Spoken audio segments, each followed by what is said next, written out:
ಈ ಬಿಡಿದ ಈ ಗದೆಯಿಂದ ನಿನ್ನನ್ನು ಹೊಡೆದು ಯಮಪುರಿ ಅಟ್ಟಿಸುತ್ತೇನೆ. ಓಹೋ, ನನ್ನ ಪರಿಚಯವೋ ಸಿಂಧೂ ದೇಶ ದ್ರೌಪದಿ ಬಲಿ ಜಯದ್ರಥ ಎಂದರೆ ನಾನು.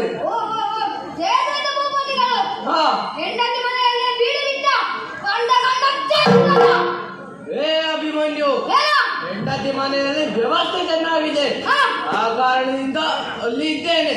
ಅದೆಲ್ಲ ಅಧಿಕ ಪ್ರಶ್ನೆ ನಿನಗೆ ಬಾ ಮುಂದೆ.